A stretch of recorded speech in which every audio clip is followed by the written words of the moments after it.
What's going on, everybody? Welcome back to the Dom and Pop DC Sports Talk Plus podcast. Came back to Earth this week. A lot to talk about. That was a week-ruining type of loss. We'll get right into it. We're going to give out our awards, check in on our fantasy leagues too, which, spoiler alert, that also sucks. So for you, let's not waste any more time.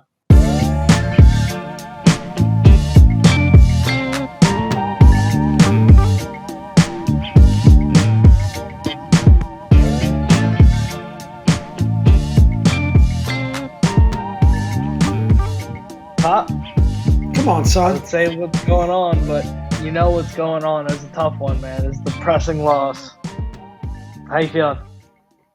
I'm all right. It's one of those where it was bound to catch up with us at some point where, as Aerosmith said, we're living on the edge constantly.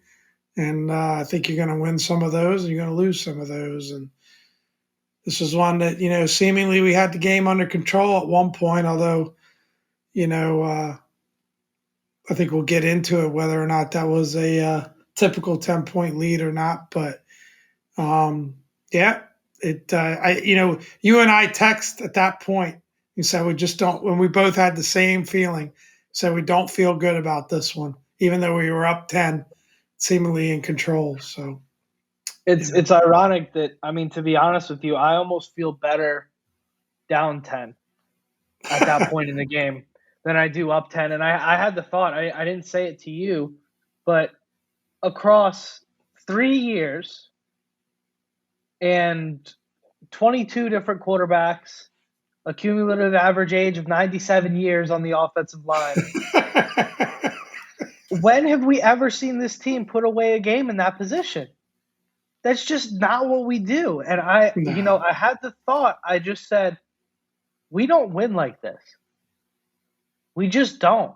This team has not won a game like this in years. And I'm looking at the scoreboard. I'm looking at the clock. Heineke's got the ball. And I'm saying, I just don't. The thing that was in my mind was never, we're going to go down the field, score 7, and put this thing away, which is what should be going through the mind of a fan of a good football team in that scenario. Well, instead, what I'm thinking is, hopefully Heineke doesn't throw a pick, doesn't fumble. We at least get good field position for the defense, and Kirk looks rattled, and we can at least maybe get one of those signature Kirk Cousins interceptions to end the game. That's where my mind's at, and that's the whole problem with this team. That's the whole problem. We both called the interception. We both said, hope Taylor doesn't turn it over here. There was a feeling that was going to happen.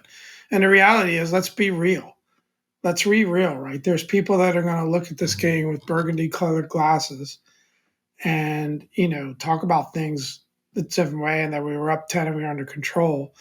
It's a 3-phase game. And my positive perspective on this was the defense and the special teams kept us in this game, right? Through halftime, those 2 phases played terrific.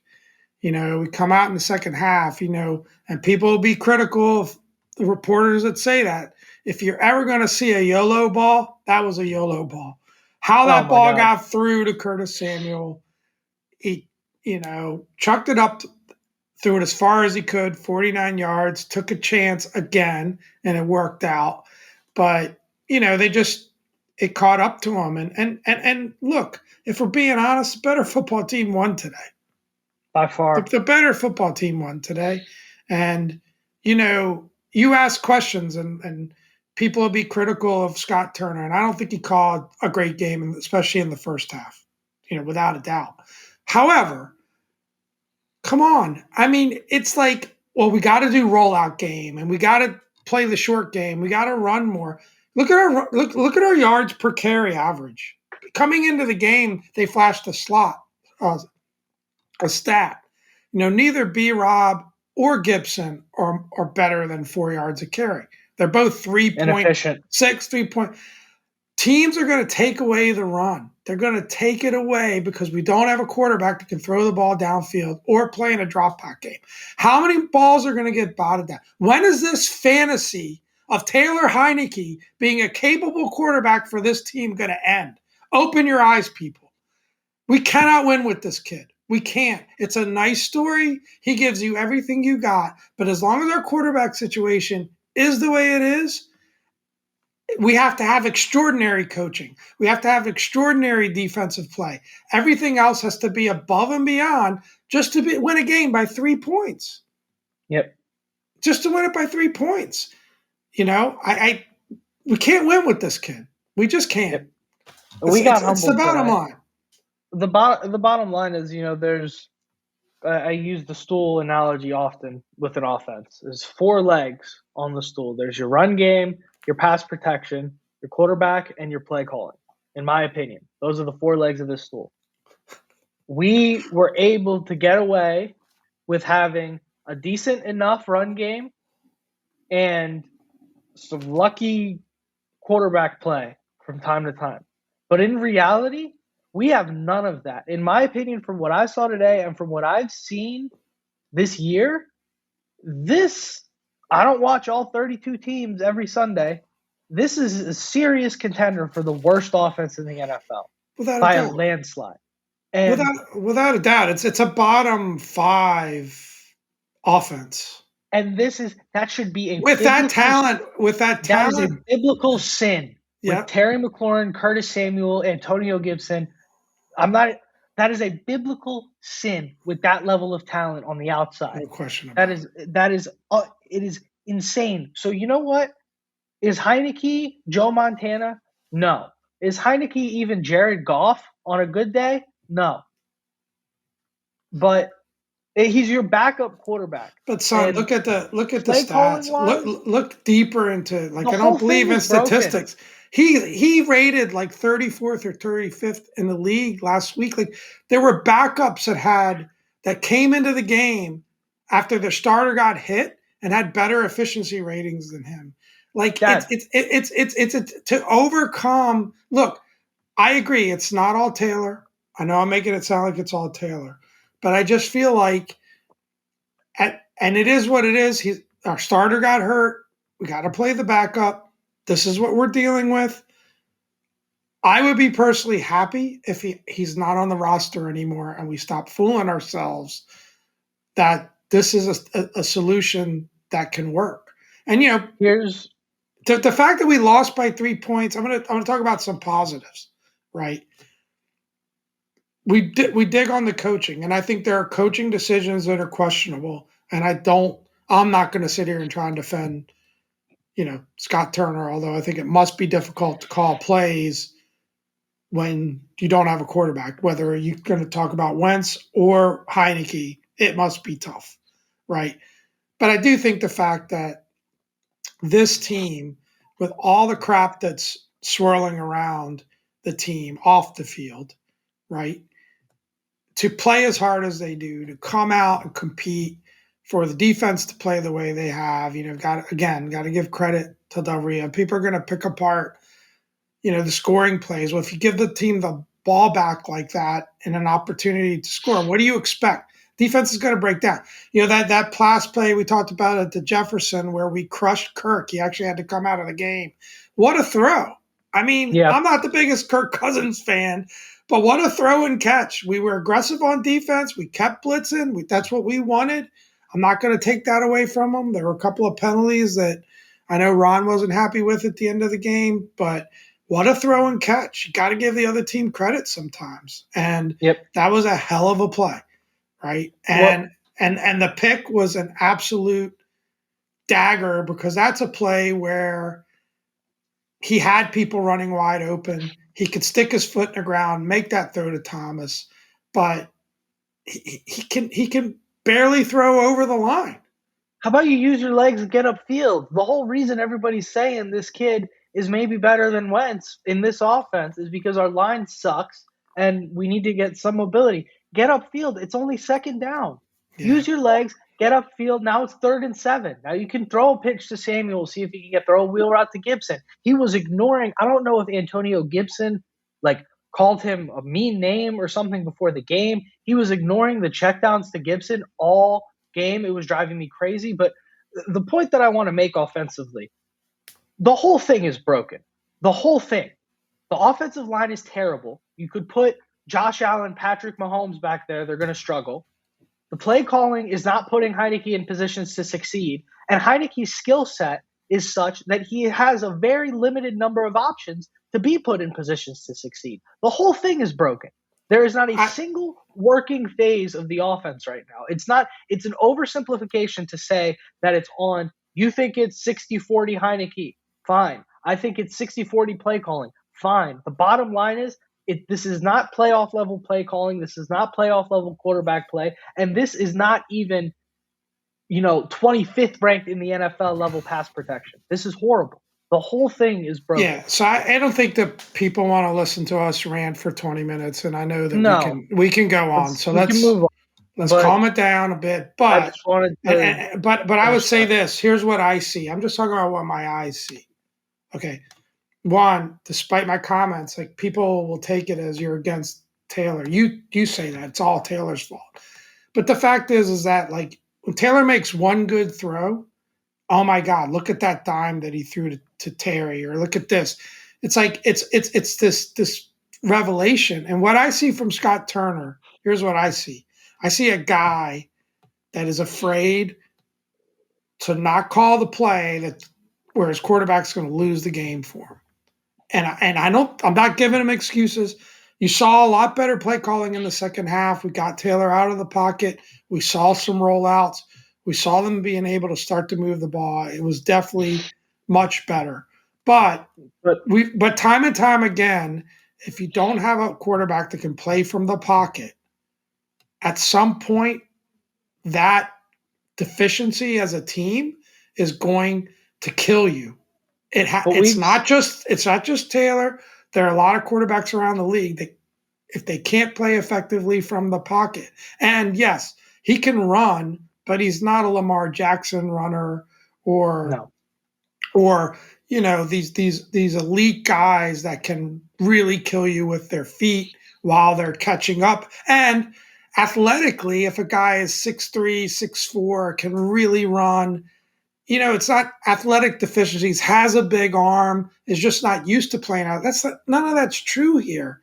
You got a guy that doesn't have an NFL caliber arm, is a decent runner, a scrambler, can't play from the pocket because he apparently can't consistently throw it over the lineman. I mean, how many balls get batted down? I mean, it's such it's such a handicap. Now, there's bad coaching. Right, I'm not a drop Taylor. I'm not going to bring up Taylor again the rest of the pod because I've made my points clear. And there is definitely some questionable decisions of coaching. And again, I would say, the defensive performance after that first drive, which I kind of thought about that a bit. I said that first drive is kind of like that scripted drive, right? But when the game settled in, I mean, the defense was really, really putting it to the Vikings.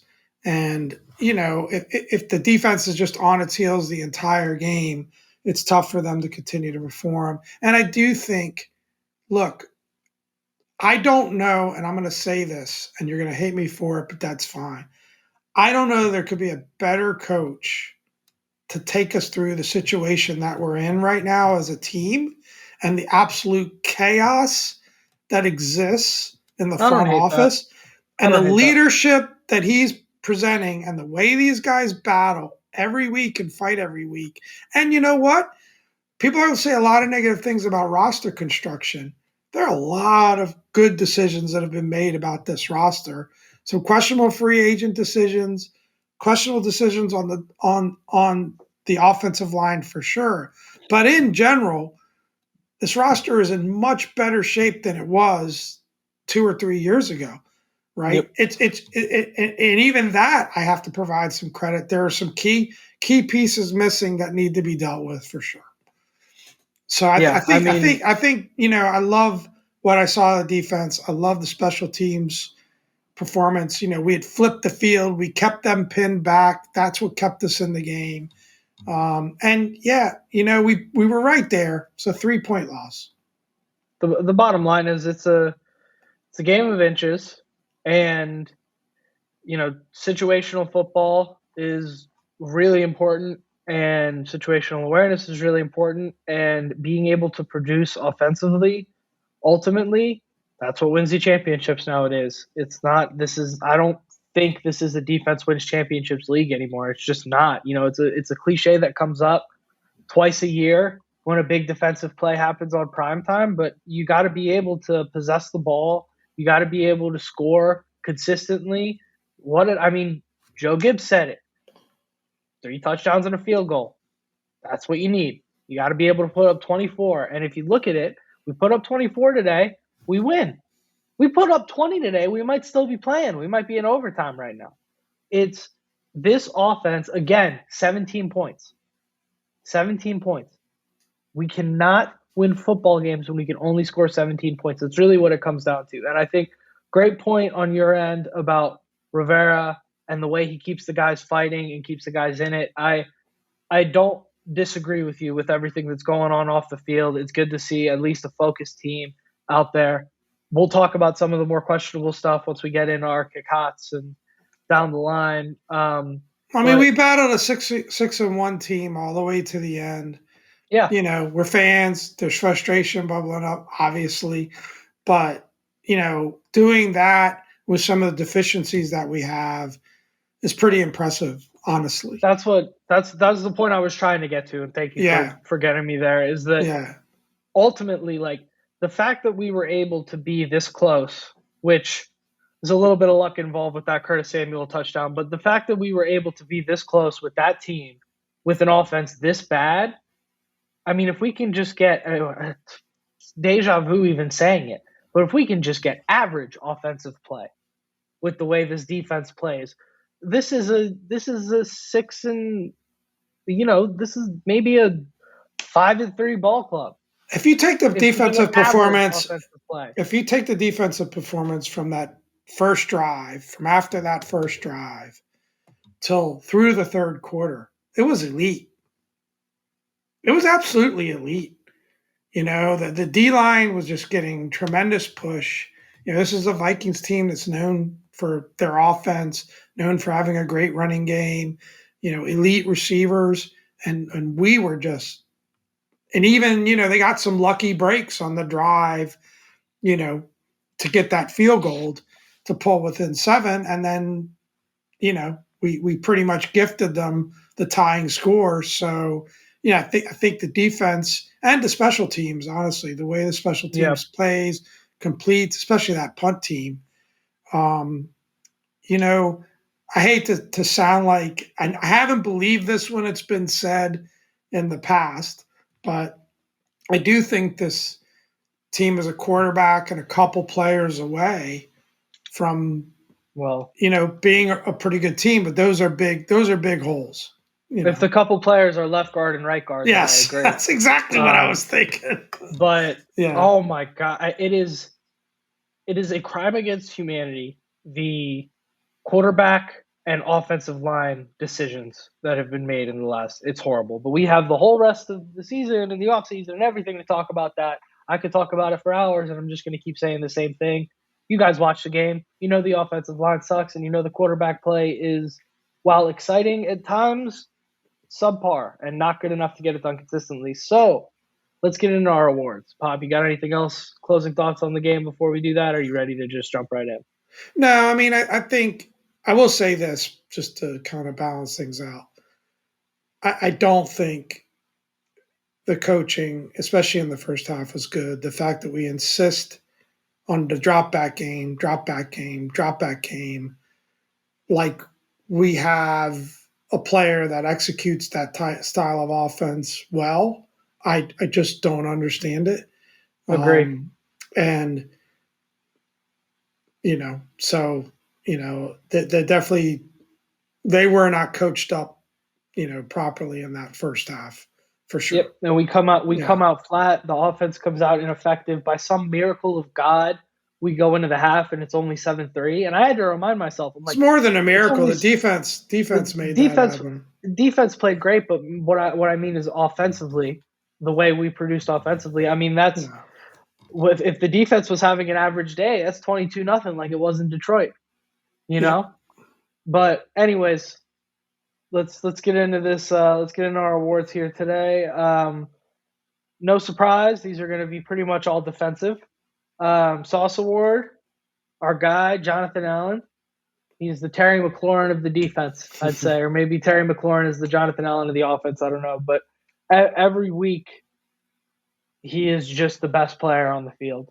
And Well, this week that duo, again, Allen and Payne, are just a hell of a duo, and we got to do everything that we can to try to keep those two together. I mean, everybody says how are you going to tie up $40 million on your defensive line, and I think the counter question would be, how do you let that go? you can't. It's just, this is the only reason this team is competitive right now, is that interior defensive line play is so phenomenal. No, you So can't. I would do everything to keep Payne around if we could too. I agree. So great segue. Next helmet sticker, Deron Payne, of course. He's a favorite of the Dom and Pop podcast. Easy helmet sticker for him. He's a beast. Cam Curl as well. Easy helmet sticker. He has transitioned into calling plays since Cole Holcomb has been out, and he's also just played really well. I think he had 11 tackles today, something like that, right? Yep. And then Curtis Samuel will give a helmet sticker to for bringing that ball in. And ultimately, we didn't talk too much about it, but I mean, the luckiest play I think you'll ever see. And it's exhilarating, and we can all send memes, and we can laugh and have a good time with it. And if we won the game, we'd be on here laughing and having a lot more fun with it. But, I mean, that was one of 2 touchdowns that was scored today that kept us in the football game, and that was 100% Curtis Samuel.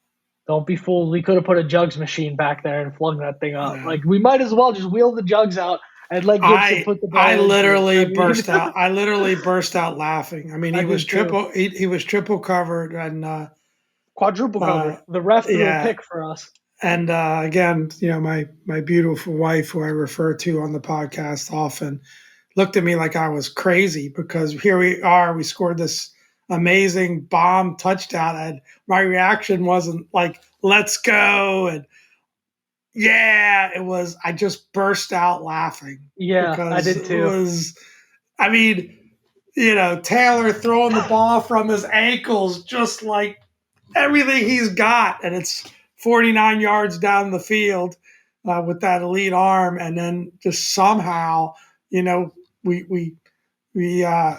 line of the game, right? We should give a helmet sticker for the ref for tripping up at least one of the triple covered guys, but how that ball got through is unbelievable.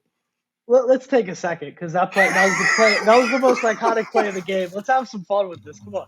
So he throws the ball, and I'm watching it, and were his eyes open? Were his eyes open when he threw that? We're gonna have to go to the replay on that. I don't know. But he throws the ball, and I'm thinking he's got someone. That was my thought, because why else would he launch that ball, right? He's got someone. Maybe he's at least a single coverage jump situation. And then the camera pans, and I see 4 white jerseys, a ref, and Curtis Samuel, and I go, oh my God, what was he thinking? Yeah. And then somehow, I see Curtis Samuel with the ball roll into the end zone, and I started dying laughing too. I was like, there's no way he came up with that. And shout out to the ref for tackling the defensive back there that would have made the interception. Your helmet sticker's in the mail, Mr. Referee. We got to get your name from the league, but it's on the way. And yeah, man, that was just the funniest play I've seen in a long time. But not a good sign when you're laughing hysterically at a play like that. No, it's just like karma came back for us at the end of the day. He sails that ball to Logan Thomas, and we lose. So ball don't lie, as they say. But yes, kick out to the game. We got a lot of contenders here. We kind of bounced back and forth on what we wanted to do. But I think we'll summarize it into one theme, in my opinion. Situational football is the kick out to the game. And I think you can look at 3 instances there. Look at Ron's challenge, which was just There is nothing that Ron Rivera loves to do more than when the team is driving down the field, a good play is made, got a little bit of momentum, throw that red challenge flag. Just because. Just stop the whole game. Stop it.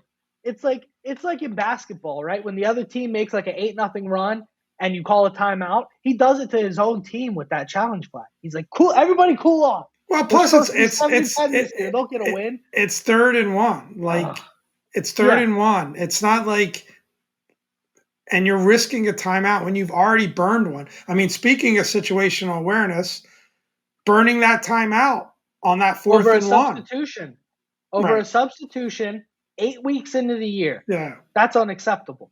Yeah. So you cost yourself 2 timeouts in what ended up being a 3-point football game. And how different is this game if, when that penalty is called, we have 3 timeouts? Yep. Taylor's got the ball with a minute left. Yep. They can't just kick the field goal and run the clock down. At least you got a shot at it.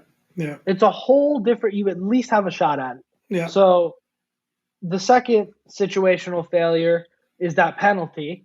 You know, Pop, I know you want to give the guy a little bit of credit for trying to make a play, but in my opinion, it's situational awareness. You prioritize, okay, do I give myself a 3% chance to block this field goal, a 5% extra chance to block this field goal, or do I give my team the ball with 2 minutes left on the clock? Those are your choices. And I just feel like of all the things we're talking about, that one to me is by far rated the lowest, because you got somebody that's hustling, trying to make a play, probably doesn't even know that rule. And it definitely isn't thinking about that rule at that moment. I mean, I didn't know that you couldn't jump over the center. It's football. You got to protect. Now we got to protect the center. Touch the center. You can't touch the center. You can't touch the long snapper on a play like that because he's got to. Yeah, but Dad, you don't know that, right? The player should know that. You don't know that. You work a desk job. You're not an NFL player. The player should know that. On field goal rush. That's his entire job. Yeah. That's his whole job. You got to know that. So that's a failure. And I'm blanking on what the third one is. Do you remember that, Pop? I know we talked about 3. That's Taylor's the interception. Taylor's interception. No reason to throw that football if you don't feel confident He's about got it. No reason to throw that football off your back foot. And Thomas was wide open, and he sails it. He's got one thing to do at that point is protect the ball. And if you rewatch that play, there were at least 2 other players running wide open. I don't want to name the players because I don't remember, but I remember as I was watching that play thinking, why is he throwing it to Thomas? Because there were other guys that were just wide open. And obviously just a terrible Take the throw. sack. Take the sack. It's a crazy thing to say, but if you're that scared, take the sack. Then we're going to run a nice little 3rd down outside screen to Antonio Gibson, which will get stopped behind the line of scrimmage for 4 yards. And then Tress Way is going to flip the field, and it gives your defense the opportunity to actually make a stop, to make a play. Kirk just threw a pick. He just threw a pick that got called back. He's shaken up. He had to be taken out of the game. Take the sack. I mean, Jesus, it was bad. That's why the kid was undrafted, and you get him off his sister's couch. It's just it's those kinds of plays. You know, I also think the 4th and 1 call, not only burning a timeout, questionable play call, but I think that's lack of situational awareness too, because you don't have to, Ron. I know you're Riverboat Ron. I know you've got the nickname. You don't have to go for every 4th down. You know, if you got a lead in the game and your defense is playing out, and part of the success you're having in the game is the fact that we were pinning them back. You got a punter that is excellent. You know, the only reason that one ball went into the end zone was because we made a bonehead special teams play, which happens sometimes. Guys are hustling, going full speed, but just punt the ball. Just punt the ball there, especially when your offense is struggling. Just punt the ball there. There's nothing wrong with that decision.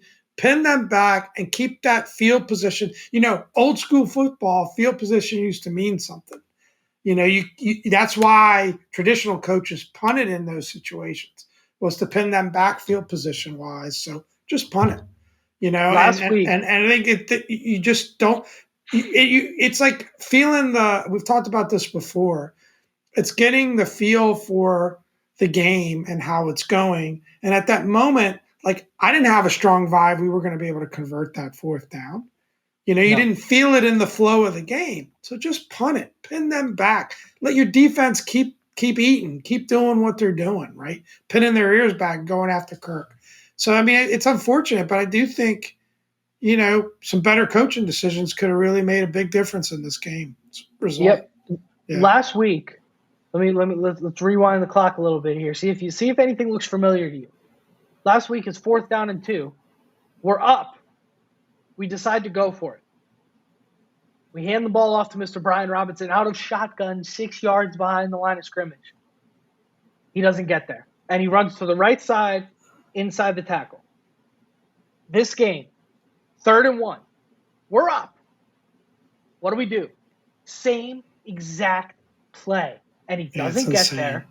And then we go for it on 4th, and we run the play that we should have run on 3rd down. We go for it on 4th down, and we telegraph this pass.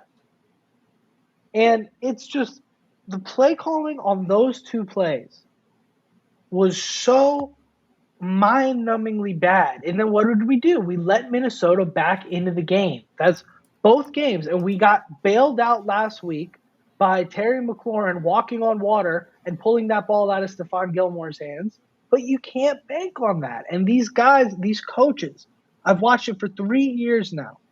They rest on their laurels when it comes to that stuff. They don't go back and say we should have lost the game because of this moment. With our dominant line and B-Rob's 3.2 yards per carry, it's a guarantee that we're going to convert that first down. But anyway, for those of you keeping score, I think there was about 8 cacazas of the game, all rolled up into one. But It was a good theme in the situational decision making, just in general, wasn't good today, and it was costly to this game. No doubt about it. Horrible. Yeah. And that's, it's a game of inches. And at the end of the day, Minnesota made every right play when it counted. And we choked out about every single wrong one when it But it's, hurt the most. At the end of the day, to kind of bring it back, because we're fans, we get frustrated. It was a very good 7-1 football team against a 4-5 team. And I think the records, maybe you could argue Minnesota's record's a little inflated, but it's probably they're deserving 7-1. I don't think there's any games that they should have lost that they won. They're a 7-1 team. We're a 4-5 team, probably very similar schedules, and we battled them to the end in a game that was pretty winnable. So, credit from that perspective that we could do that. But anyway, I think we've I appreciate the optimism, Pop.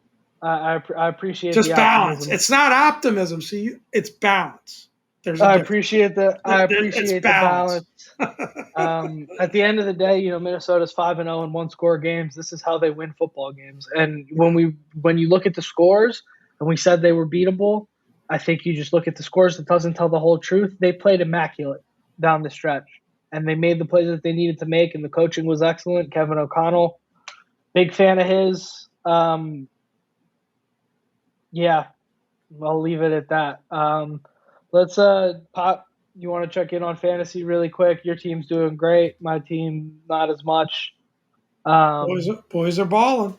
The boys are balling. I took, Cordarrelle Patterson. Is that how you say his name? Cordarrelle, I think. Patterson comes off my IR. I'm thinking, should I start him? Shouldn't I start him? Definitely not how you say his name, but isn't it? It's how it's spelled. Is it Cordell? Cordero. Okay, yeah, I knew I was going to. Corduroy Patterson. I should know, since he's one of my stars. But anyway, he comes off of IR. Get him in there. It's going to be a good fantasy week for Pop by all intents and purposes. I mean, I've got 70 points. He's got 68.5, and all of his players have played. And I've got a bunch of guys still to go, including Lamar Jackson on Monday night and Derrick Henry on Sunday night. So I'm feeling pretty good. We're getting on a roll again here. Yeah, it's looking like a firm 0-3 week for me. So no further comments at this point. To take a How's page, being in 3 leagues going for you? horrible. To take a page out of our administration here's book. It's really just about we're putting the players in positions to make plays, and the players aren't making the plays. So I don't know what more to say Yeah, it's on definitely not that. coaching or GM. No, it's got nothing to do with coaching, nothing to do with the fact that I didn't take a running back until round 5, nothing to do with any of that. Apparently, you It's should just have done deflected. everything you can to take Mixon, huh? What a day! Wow, he's 53 got the points. so that is the 8th best fantasy performance in the 21st century. Wow, five That is five incredible. Take a touchdowns. second to digest that. Wow. So yeah, I'm considering selling the organization. We're open up to all options. Think I might sell to Jeff Bezos. We'll Instead see. of 7 billion, you're up for what, $750? 750. I'd give you my whole ESP. You got all 3 teams for 750. That's not bad. I Seven think the dollars and 50 cents. $7.50. Yeah, fine. I'll do it. It's a tough economy situation right now. But Yeah. anyways, we'll be back on I guess Wednesday for you guys, Tuesday for us. We'll be back to break down next week's game against the Eagles. I guess we do have to talk about that, and we are going to have to watch that happen.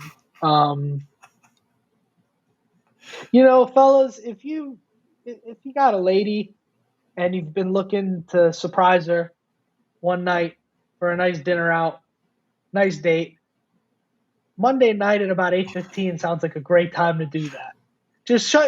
Put your phone in airplane mode, go to a nice dinner, and just focus on your Just woman. chill. Focus Yeah. on your woman and just relax. Don't even think about the game. Don't go somewhere where they have TVs. Sit away from the bar if you do. Just, oh, Jesus Christ. At least we got that to look forward to. I guess we'll get to it next week, guys. I've been down. This is Pop. Thanks for another great week.